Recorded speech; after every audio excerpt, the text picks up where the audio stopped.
हरे कृष्णा।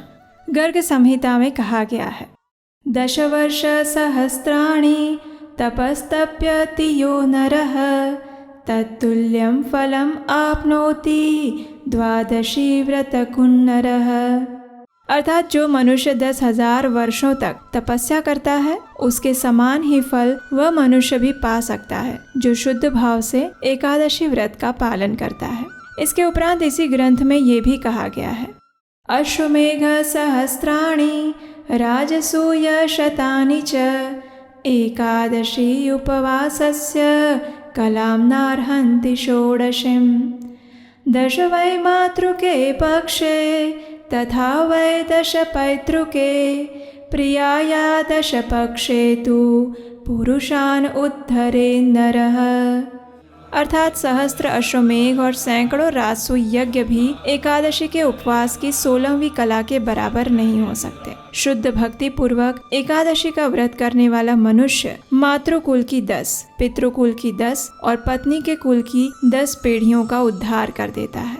बृहद नारदीय पुराण उत्तर भाग अध्याय 1 श्लोक संख्या 13 और 14 में वशिष्ठ ऋषि कहते हैं, एकादशेन्द्रियै पापम यत्कृतं भवति प्रभो एकादशी उपवासेन तत्सर्वं विलयं व्रजेत्। यानी 11 इंद्रियों से जो पाप किए जाते हैं वे सब भक्ति भाव पूर्वक एकादशी उपवास करने से नष्ट हो जाते हैं। और फिर ये तो वर्ष की अत्यंत विशेष ऐसी पांडव निर्जला एकादशी है जो कि प्रत्येक वर्ष ज्येष्ठ मास के शुक्ल पक्ष में आती है। इस एकादशी के विषय में सभी वैदिक शास्त्रों के रचयिता श्रील व्यास देव जी कहते हैं कि इस निर्जला एकादशी का पालन करने से सभी तीर्थों में स्नान करने का पुण्य फल मिलता है और मृत्यु के समय यमदूतों के स्थान पर सुंदर विष्णु दूत उसे लेने आते हैं। यहाँ तक कि इस व्रत की कथा का श्रवण करने से भी व्यक्ति को अमावस्या के साथ आने वाली प्रतिपदा के दिन पितरों को दिया हुआ तर्पण का फल मिलता है। इस दिन जो भी व्यक्ति गौदान करता है वो भी अपने समस्त पूर्व पाप कर्मों से मुक्त हो जाता है। भले ही किसी व्यक्ति के पाप सुमेरु पर्वत के समान क्यों न हो, लेकिन फिर भी इस एकादशी का पालन करने से वे तत्क्षण नष्ट हो जाते हैं। तो आइए इस अत्यंत मंगलमय निर्जला एकादशी के उपलक्ष्य में हम एक सुंदर कथा का श्रवण करते हैं। भगवान श्री चैतन्य महाप्रभु एक दिन गुंडीचा मंदिर में दर्शन करके जगन्नाथ वल्लभ उद्यान में गए। वहां जाकर वे अनेक सुंदर पुष्पों के मध्य में जाकर बैठ गए और जिस दिन उनकी ये लीला हो रही थी वो दिन था एकादशी का। सभी भक्तों सहित स्वयं महाप्रभु ने भी एकादशी व्रत का पालन किया था। उनके साथ अनेक भक्तगण थे जैसे कि स्वरूप दामोदर, वक्रेश्वर पंडित, रामानंद राय और अन्य अनेक भक्त। एकादशी तिथि के विषय में श्री चैतन्य महाप्रभु ने सभी को एक विशेष आदेश देते हुए कहा, आज आप सभी लोग खाने और सोने का उपवास करिए, निरंतर श्री कृष्ण के नामों का उच्चारण और कीर्तन करिए। आप में से कुछ भक्त महामंत्र का जप करिए, कुछ इस मंदिर की दंडवत परिक्रमा करें और अन्य भक्तगण भगवान श्री कृष्ण और बलराम जी की मधुर लीलाओं की चर्चा करें। इस प्रकार एकादशी तिथि के उपलक्ष्य में महाप्रभु का आदेश पाकर सभी लोगों ने धन्यता का अनुभव किया और सब अपने अपने आध्यात्मिक कार्यों में जुट गए।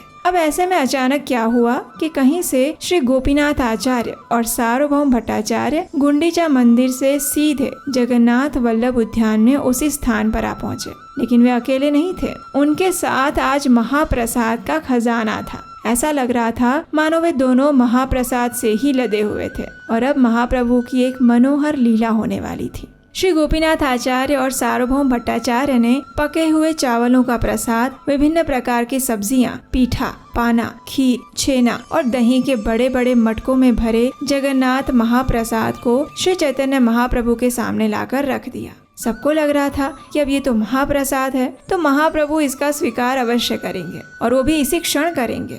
लेकिन ऐसा हुआ नहीं। महाप्रभु की आज्ञा अनुसार वहाँ उपस्थित सभी भक्तों ने उस महाप्रसाद को सम्मान पूर्वक प्रणाम अर्पित किया और फिर उसे एक सुरक्षित ठंडे स्थान पर रख दिया। उस दिन सभी भक्तों ने बिना किसी भौतिक इच्छा के संपूर्ण दिन और रात्रि में भगवान के नामों का भक्तिभाव पूर्वक कीर्तन और जप किया। अगले दिन द्वादशी पर सभी भक्तों ने स्नान किया और फिर वहाँ से लौटने पर जमीन पर बैठकर सभी भक्तों ने महाप्रभु के साथ मिलकर उस जगन्नाथ महाप्रसाद का स्वीकार किया और एकादशी व्रत का पारण किया। लेकिन उस समय कुछ भक्तों के मन में संशय था, इसलिए उन्होंने हाथ जोड़कर अत्यंत विनम्रता पूर्वक श्री चैतन्य महाप्रभु से पूछा, हे महाप्रभु, हमें ज्ञात है कि श्री हरिवासर यानी एकादशी को सर्वाधिक महत्वपूर्ण व्रत माना जाता है। इस दिन पूर्ण उपवास और रात्रि जागरण करके इसका पालन करना चाहिए। लेकिन हमने ये भी सुना है कि पुरुषोत्तम क्षेत्र में भगवान जगन्नाथ के महाप्रसाद का सदैव सम्मान करना चाहिए और जैसे ही मिले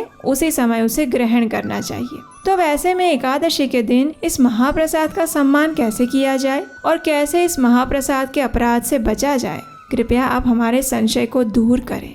आपके वचन वेद वाक्य हैं। भक्तों की जिज्ञासा सुनकर महाप्रभु ने कहा, एकादशी के दिन पूर्ण उपवास का पालन न करने से किसी का भी आध्यात्मिक जीवन विपत्ति में पड़ जाता है।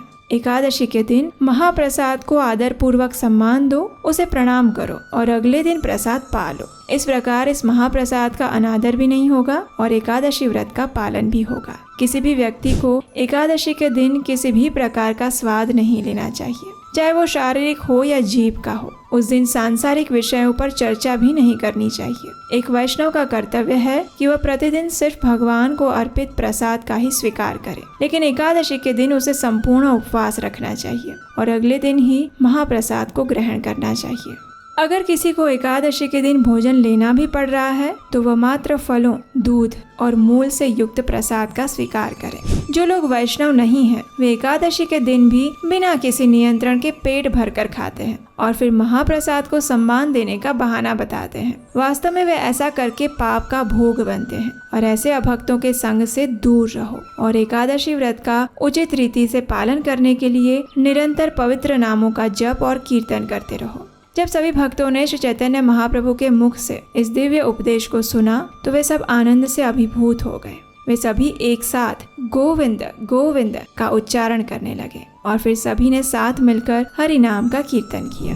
तो ये थी महाप्रभु की एकादशी के अवसर पर महाप्रसाद की लीला। अब देखिए, कई बार लोग कहते हैं कि अगर आप जगन्नाथपुरी में हैं तो आपको एकादशी करने की कोई आवश्यकता नहीं है, लेकिन श्री चैतन्य महाप्रभु ने इस बात का अनुमोदन नहीं किया है। वे स्वयं भगवान हैं और जगन्नाथपुरी में रहते हैं, फिर भी वे एकादशी का पालन करते हैं। तो फिर हम तो सामान्य बद्ध जीव हैं, हमारे लिए ऐसा कोई भी नियम नहीं है। जो भी व्यक्ति परम भगवान श्री कृष्ण की शुद्ध प्रेमामय भक्ति को प्राप्त करना चाहता है, उसे वर्ष में आने वाली प्रत्येक एकादशी तिथि का भक्ति भाव और नियम पूर्वक पालन अवश्य करना चाहिए। शास्त्रों में बताया गया है कि 8 वर्ष की आयु के बालक से लेकर 80 वर्ष तक के प्रत्येक व्यक्ति को एकादशी व्रत का पालन करना चाहिए, फिर चाहे वो किसी भी स्थान पर हो या किसी भी आयु का हो। और फिर इस बार की एकादशी तो अत्यंत विशेष पांडव निर्जला एकादशी है। ये ऐसी एकादशी है जिसका अगर श्रद्धा और निष्ठा से पालन किया जाए तो वर्ष की सभी एकादशियों का पालन करने का फल मिल जाता है।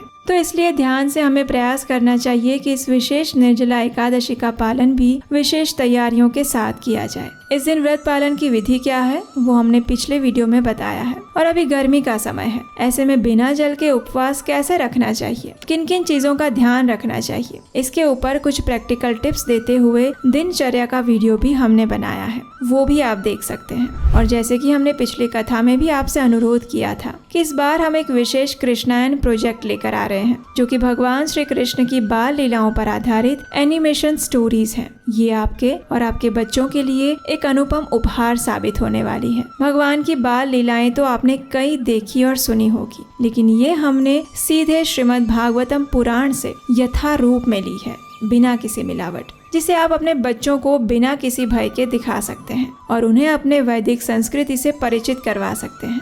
ये एक एनिमेशन स्टोरी प्रोजेक्ट है और आप तो जानते ही हैं कि इसमें धन और समय दोनों अधिक मात्रा में चाहिए होता है। इस प्रोजेक्ट का आधा काम हम पूरा कर चुके हैं और उसे जल्द ही पूर्ण करने के लिए हमें आपकी सहायता की आवश्यकता है। अगर आपको लगता है कि आने वाली पीढ़ी को अपने वास्तविक सनातन धर्म से अवगत कराने का हमारा ये अभियान सराहनीय है। तो इस कृष्णायन प्रोजेक्ट के लिए आप हमारी सहायता करने के लिए अपना हाथ बटा सकते हैं। स्क्रीन पर एक नंबर दिया गया है, उस पर आप अपनी क्षमता अनुसार आर्थिक योगदान दे सकते हैं। इस निर्जला एकादशी पर हमारी संस्कृति के गौरव को आगे बढ़ाने में अपना योगदान अवश्य दीजिएगा।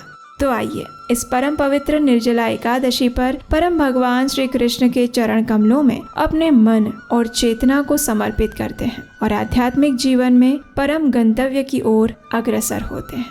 हरे कृष्ण।